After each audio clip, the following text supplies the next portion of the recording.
There are a lot of different types of formative assessment, and we're going to talk about several tools that will help with those. First one we're going to look at is Padlet. Padlet will let you operate with or without an account. In this first example on the left, we're creating a Padlet without an account, clicking on the plus sign to get a new Padlet, and then on the gear, which will allow you to customize what they call the portrait image in the upper left-hand corner. Adding a title would put text next to the portrait, and below it, under description, will give you smaller text underneath the title of your Padlet.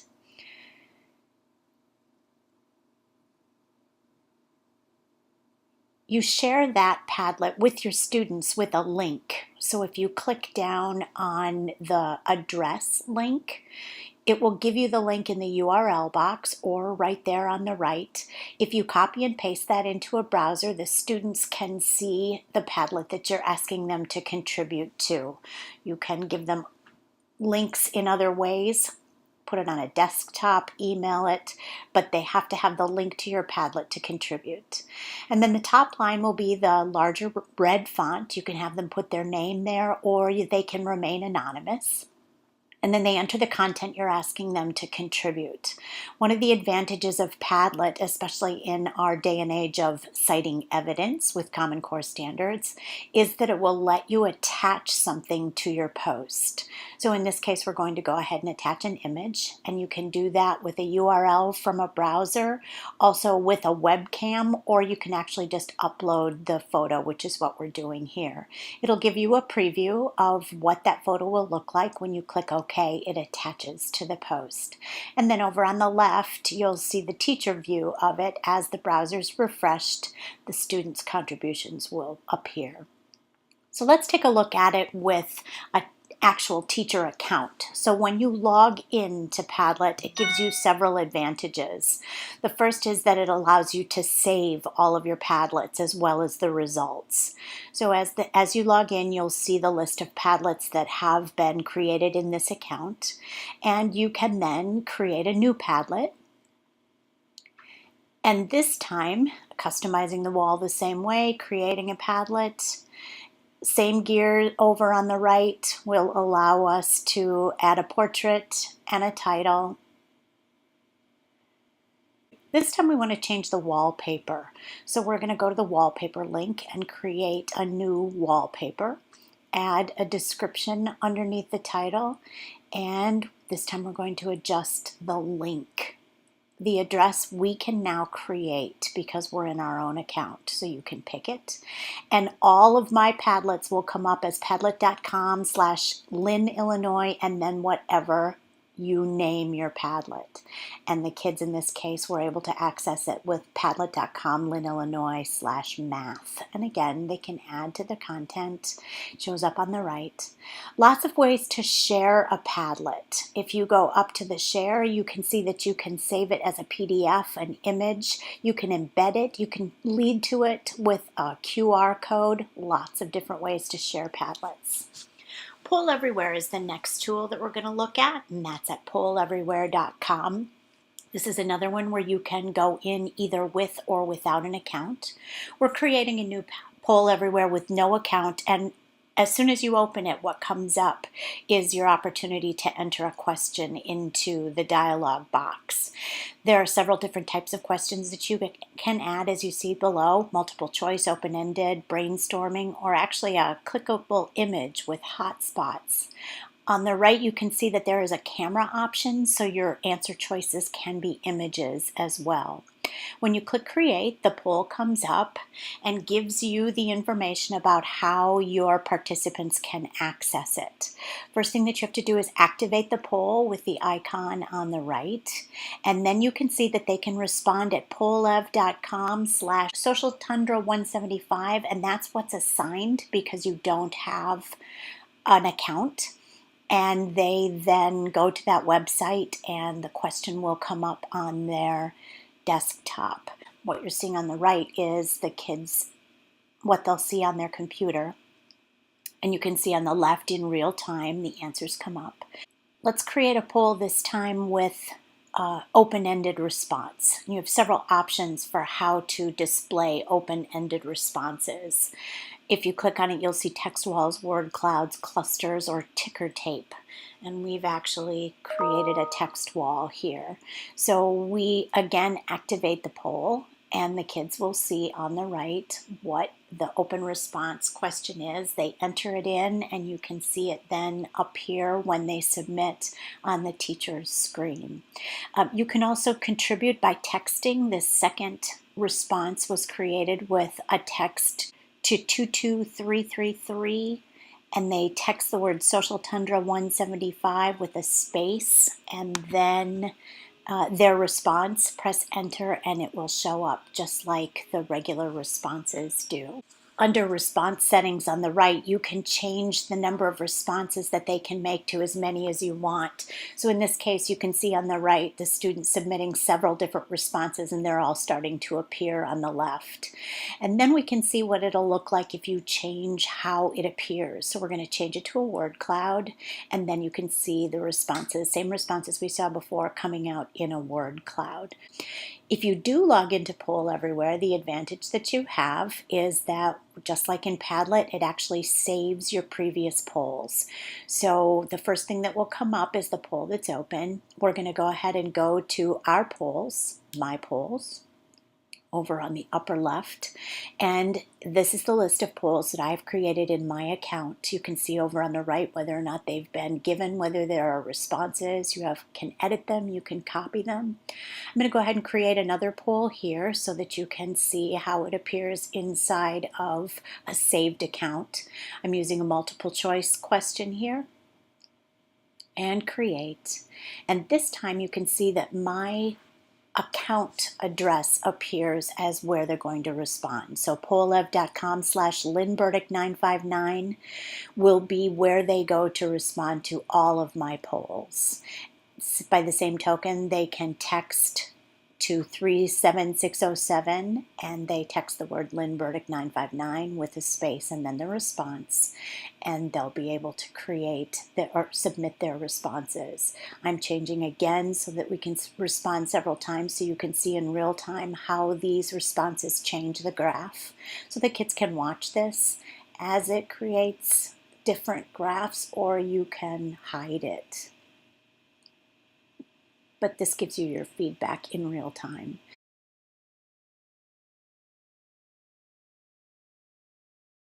And the results are saved.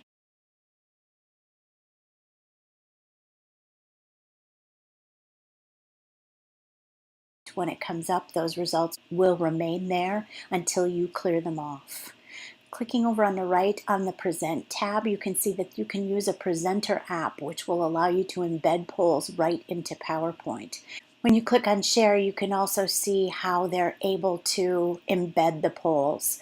Using that embed code, you can embed either the live chart or the results. Socrative is the next tool we're going to take a look at, and it's one of my favorites. It gives the most comprehensive reports of many of these tools, and that allows you to explain your results. Socrative requires a teacher account.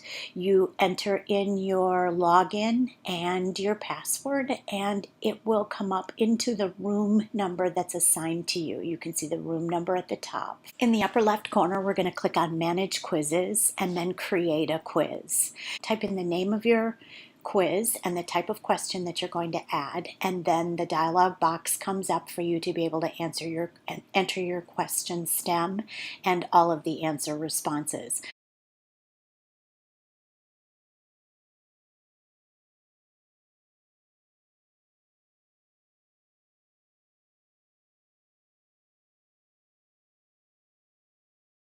Entering a second question, this time an open-ended response.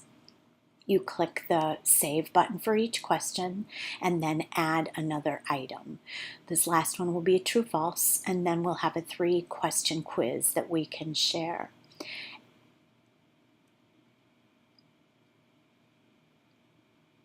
Again, you can add an image, but this time only in the stem. It doesn't allow you to create images in the answers. save the quiz and exit, and then you're able to, using that room number, go ahead and start the quiz. So the kids log in at their student login, enter the room number, and then they'll get a message waiting for you to start. Teacher starts the quiz, clicks on the quiz in the library, and then starts the actual quiz. This will be student paced so they can see it, answer the questions as they're able. You can also drive it from the front and have the kids answer the questions as you go. They enter their answers, submit each one. And you can see on the left the teacher's view, the answers are coming up so they can see which kids are done and which kids are not, so you know how long to let this keep going. And then when they're finished, they can log out. After the quiz is finished, you can click on the reports, and if you click on Get Reports, you can choose which ones you want. You can get reports for the whole class, for each individual student, and for each question.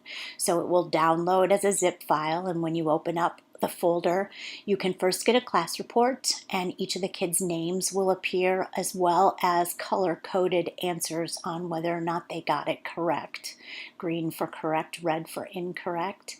The next one is by question, how many kids answered each of the choices for each question. And then finally, there'll be a report for each individual student, and it shows how they performed. That report can serve as an awesome study guide for kids if they're printed out. The other possibility is a quick question. You can just quickly say multiple choice, true, false, or short answer, ask the question in front, and have the kids log into the room and click either true or false. The question doesn't appear anywhere, you know what it is, and you get instant results. The other thing you can do with this tool is create an exit ticket. There are 3 standard questions that come up with exit tickets. Kids log into your room just as they automatically would. They answer the first one, how well did you understand the material? Then there's an open-ended, what did you learn in today's class? And then the last question is, please answer your teacher's question. So you can just give a question out loud and have the kids answer the question or display the question. But these are the same 3 questions with each exit ticket. So you get a quick idea of how things went on the lesson for the day. You can get reports for those exit tickets just like you got the reports for the questions. And then back to our main menu. Kahoot is the next tool we're going to take a look at. Look carefully at the web addresses, the URLs. For the teacher, it's getkahoot.com. For the students, it's kahoot.it. So you want to make sure everybody is logging in at the proper spot. You have to have an account for Kahoot.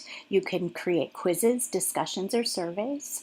This is a list under My Kahoots of all of the quizzes that I have created already. You can also share those and use other people's quizzes. These are the ones I've created. So I'm going to click on Quiz and name my quiz and click Go. And then the template comes up for you to enter questions. Kahoot only allows multiple choice questions. So you can change the multiple choice to true, false by adjusting the answers, but you aren't going to be able to create any open-ended questions. Enter in your answer choices down at the bottom, and you are able to eliminate answers. You can't have more than 4. So I only want 3 in this case, so I'm going to erase that answer. And then I give the correct answer. And I can add an image to this quiz if I want. And I'm just going to grab one off my desktop and put it in. So now your question will have an image with it. This one obviously has nothing to do with it, but you might have a visual that you want to ask a question about. So then I go down to the bottom and click Add Question. And once again, we enter the stem and enter our answer choices. This one's a true, false. So I'm going to enter my answers choices as true and false, indicate the correct one, and then I'm going to go ahead and eliminate the other 2 options with the minus sign on the far right because we only want 2 option choices. And we will now go to another question. We're going to add one final question and enter the correct answer And this time we will save and continue. You're able to edit the questions in the lower left-hand corner. One of the things you may want to edit is how much time they have to answer. So some of them can be answered really quickly. There's nothing worse than a quiz that takes forever for the questions to come up when it only took them a couple of seconds to answer. So they can change that, and then once you're finished, you save and continue. You see your list. You can change the order of the questions by clicking and dragging them. And when you're satisfied with it, go ahead and click Save and Continue. They're going to want a little bit of information on it, especially if you're going to share. So you need to check your primary audience and then enter a description. And you can put an image in for the main screen of your quiz. The other thing that is in beta is you can put a video in there. So you can have a YouTube video playing while the kids are getting ready to log into the game. Once you go on, click Play Now, or if you go into My Polls, if you're not doing it right away, the list will be in your Kahoots and you just click on Play. And once you're ready, you launch. And when you start it, a game pin will be generated. You give that game pin to the students and they enter it into their page. Again, remember this is a different web address, kahoot.it. They enter a nickname and then the game starts. You can see their names appear on the left at the start of the game and the questions come up. There's our start image for that quiz and the first question comes up. And the students are then required to choose the shape that corresponds with the correct answer. The only thing the kids get on the right is the shapes. After the question, you get a scoreboard. Speed and accuracy are what generates points. So in this case, you can see the red triangle is all through instruction. And it gives the results, how many got it right, how many didn't. It's a lot of fun for the kids, but while it's going on, you're also getting the information that you need about whether or not the kids got it. If you have a limited number of devices, a lot of teachers will do it in teams. And finally, there's an end scoreboard, but you can see you can download feedback and results. They're now asking the kids to rate whether they learned anything from it and how they're feeling about it. That information comes to the teacher and then they can save results. So the teacher can save the results, download it, either save it to the drive or download it. And we're going to open it up and you'll see that there is an Excel sheet. It's also color-coded by the questions, and that information, since it's in Excel, can be sorted and filtered so that you can disaggregate that data to analyze results. Anything that downloads to Excel is great. The next one we're going to look at is Google Forms. This is part of Google Drive. So you enter in your Gmail account and then the checkerboard over on the right, click on Drive. Once you click on Drive, over on the left, you click on New. And it won't appear here. You have to go down to More and it's Google Forms. Click on the forms and what opens immediately is a template. So you want to name your form and that will then be the name of the form that appears in your drive and click OK. Then you have a template. Question title. The box that says question title is where you actually enter your question. If you have any instructions for them on how to fill it out, that would show up under help text. And then you choose the type of answer. If you're going to have your test graded, your first question has to be what's your name or some kind of identifying information for grading purposes. And then you can continue adding questions. In this case, we've chosen a multiple choice question by default. And if you want to change that, you just click on the drop-down menu and change the question type. We're going to leave this one multiple choice. Enter your answers in here. And if you don't need all of the boxes, you can click the X. There's also an option just to add the word other by default, which clicks down on the right. And then when you're done with that question, you can either click done if you're done with the survey, or you can add an item. So you continue to answer your questions in. This one will be an open-ended response, and there are two choices. A text box will just give a single line, but paragraph text will let them have more space to answer the question. So you click on paragraph text and again add another item. And our final question is giving you an idea of some of the different question types you can use, and this one's going to be click on the check boxes. So you give them a list of choices in check boxes and they check anything that is the correct answer.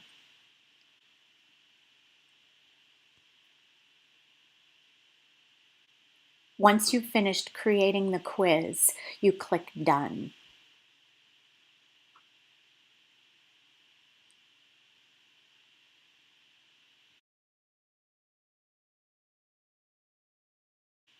You can change the theme so it's pretty by clicking on Change Theme at the top. Over on the right, all your options will come up and you just choose one of them and it changes what the form looks like. And up in the upper right-hand corner, you click Send Form and it gives you a link. And you can either enter the email address of the people that you want it to go to, or you can copy that link and send it out or put it on a website or on a desktop or however, but you can do it either by emailing or with the link. Then when your participants log into their Gmail account or click on the link, they will see in the email the form is embedded, and you can see there's no theme or anything when it's embedded into an email. And they fill it out right in their email account if it's sent to their email. They click submit and okay.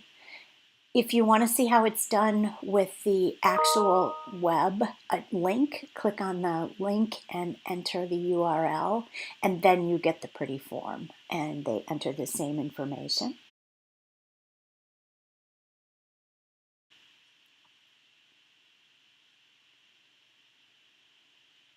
And submit.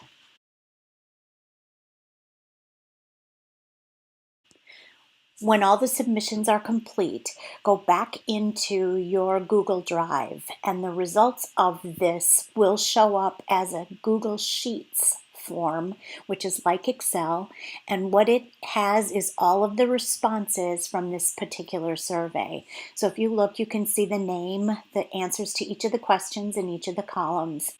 So you can see the results in Excel Sheets format with each column having a description of the answer. If you click on Form, you can also go to Show Summary of Responses, and that'll get you some graphs, some nice graphs of the results of your form. Going back into the Excel, the Sheets form, you can go to the Add-ons tab, which gives you the option for Flubaroo if you've added it on. And once you enable it, you click on Grade Assignment, and the first thing that it asks for is how you want each item graded. So you decide whether it's standard grading. The first one is going to be to identify the student, and that's why we needed the name.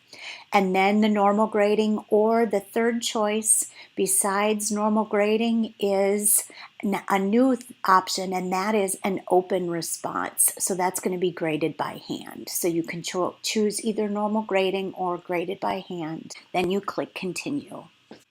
The name of all the participants that took it will come up, and you choose the one with all the correct answers. So I took the quiz under the name Lynn with all the correct answers. And so that's the name I choose. And then Flubaroo will go ahead and grade the rest of the submissions based on the answers that Lynn submitted. And then you can see how it comes out. The Lynn submission is completely gone. All you see is Fred's and how he did, and you can see each question graded separately, and then the open-ended response left alone, and you get a grade at the end. If you want to add Flubaroo, it's a Chrome extension. Google Flubaroo and click Flubaroo Add On for new Google Sheets, and click down at the bottom, click to get Flubaroo add-on. I already have it, so in the upper right-hand corner, it says installed. It will say add to Chrome. And if you click on that, it appears in the drop-down menu under add-ons in Google Sheets. And that's where your results will be. The next one we're going to look at is called Today's Meet. Today's Meet is a back channeling tool, and that basically says that whatever's going on while it's going on, people can be contributing in the background. So I can go in without an account, name my room by just going to todaysmeet.com, name my room, and as long as it's available, you can open the room. By default, that room is going to be open for 1 week, and you enter a nickname, join the room, and then you add your contribution to the back channeling. Some people use this as a way for kids to enter in content they don't understand while a lesson is going on, enter questions that they have while the lecture is going on, while the lesson is going on. I've seen people use it to add vocabulary words they don't understand. So once you have given a prompt or given instructions, they just copy the URL and open it in any browser, and they then can contribute as well. You click on Say to add it to the conversation, and you can see that will come up over on the left with your teacher's respond up on the left.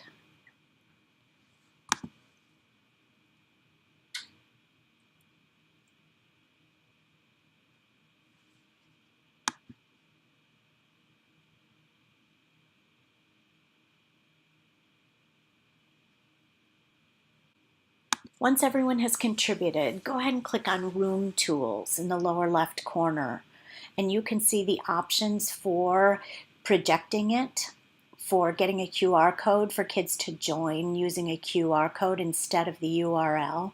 You can also see that you can get a transcript. It'll let you print it. It will not let you save it, but if you change your printer to a PDF, you can save the document as a PDF. The other option is for you to be able to embed it. So if you want to embed this into a website, into a live stream, into a presentation, you can click on live stream, and that will allow that to be going on during your presentation. The last one we're going to look at is Plickers. And Plickers is for the low-tech classroom. If you don't have devices, these are actually paper clickers.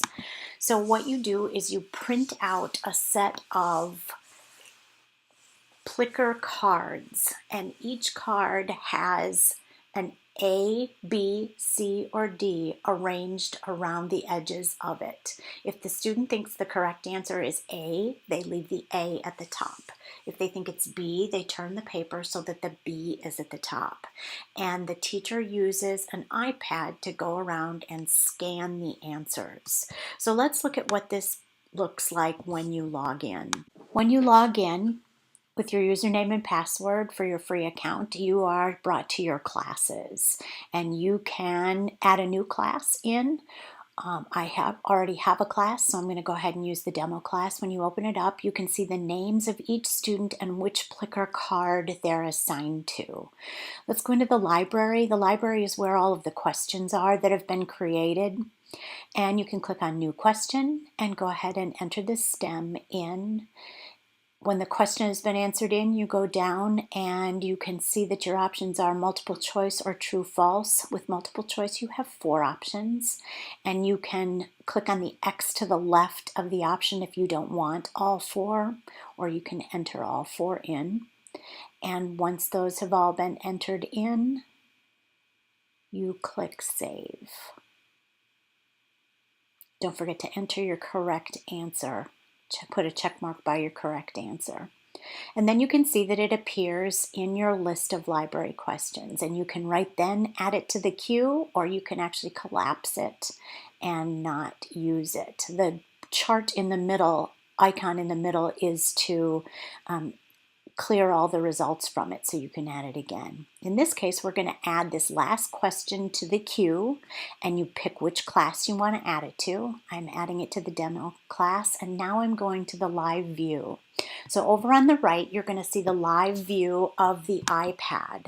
So the first thing that will come up is the demo class, because that's the one that you chose the question for. When you click on the demo class, the question that's been activated will come up, as well as all of the students on the bottom. You can also see at the bottom a camera icon. When you click on that camera icon, the iPad turns into a scanner. So on the left is the view that the teacher has on their computer. On the right is the view that the teacher has from the iPad. The camera's on and they're actually walking around and scanning the Plicker cards. You can see the A up at the top. So as it scans, you see the little icon come in the middle that says 3 student. So that tells you that student 3 responded, and if he is correct, that little 3 at the top in the upper left turns green. As you can see on the right hand column, student 2 got it incorrect, answered B, and it's color coded red. You also get a total number over on the right. You can see that 3 of 30 have answered, 2 answered it correctly with A and 1 with B. When you click the check mark at the bottom of the iPad, it will stop the input and you will get the results on the right. And then on the teacher side, you'll see the chart. You'll see the icon that says graph, and you can get a graph of it. Students, the individual students was what we were watching for live, and if you click on reveal answer, it will tell which kids got it right and which got it wrong. If you reveal the answer in the graph, it tells how many got it right and how many got it wrong. But then you can go up to reports in the upper left hand corner, and you can get more information about that by clicking on the 2 or the 1, the results, and you can see from scrolling down which kids got it right and which kids got it wrong. The letter choice that they made is there, as well as the color coding on whether it's right or not. So this gives you an overview of several of the different tools that are available. As you think about these tools, think about how they can be used for all of those types of formative assessment that we talked about. Think about how you can add those to your ongoing instruction. Remember, my favorite quote from Cool Cat Teacher is, "Test scores should never be a surprise. Formatively assess throughout all of your lessons."